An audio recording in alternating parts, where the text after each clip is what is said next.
Okay, I think just Senator, the first thing, obviously, the shooting in El Paso this morning. Just want to get your thoughts.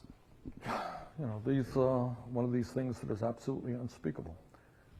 But the politics of this tragedy is that the Republican Party has got to tell the NRA that they cannot continue to control gun policy in America.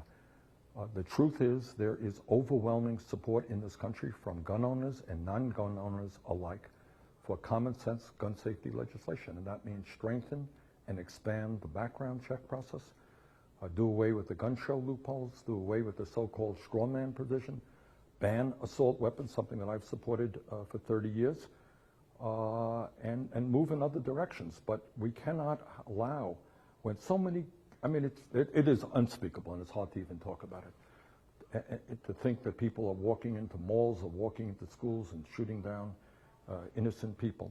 And on top of all of that, we need an aggressive effort in expanding mental health counseling in this country, because I can tell you, as a United States Senator, I know there are thousands of people in this country who today are walking the streets who are suicidal and are homicidal.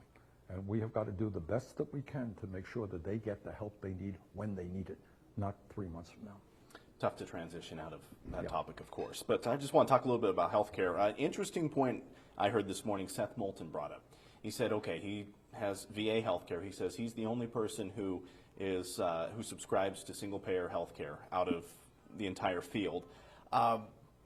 Subsequent concerns that come out of that, is it a fair comparison? He talks about the concerns of the quality of care in the VA. Is that a fair comparison to what Medicare for All would be? The former chair of the Senate Committee on Veterans Affairs, if you talk to the American Legion and the VFW and the Disabled American Veterans and the other veterans organizations, they will tell you they very much support the VA and they like the care that they're getting in the VA. Problem is right now we have a government that has not addressed the fact that we have 30,000 staff vacancies in the VA. Second of all, in terms of Medicare for All, what we have to understand is, A, we are the only major country on earth not to guarantee health care to all people through a national health care program. How come every other country has chosen to do it that way? Yet we have a system where we have 87 million people who are uninsured or underinsured. That's the bad news. Good news is healthcare industry made $100 billion in profit last year.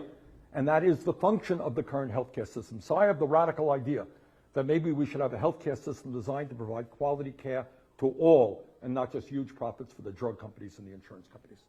You brought this up on stage, talking about forgiving student debt.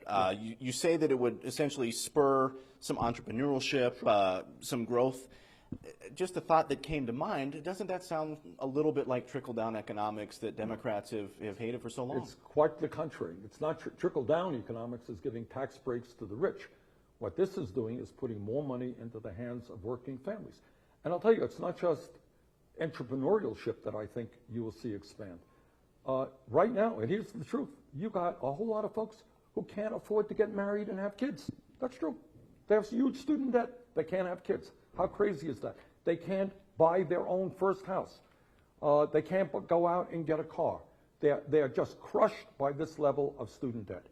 And I think if we can afford to bail out the crooks on Wall Street 11 years ago, if Trump can afford to give $1.1 trillion in tax breaks to the 1% in large corporations, you know what, we can cancel student debt in this country.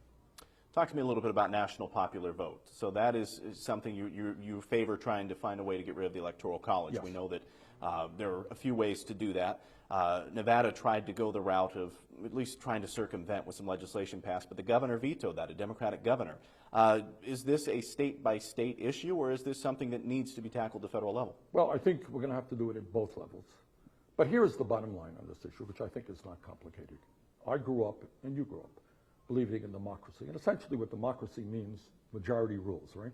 We don't believe that the minority should win.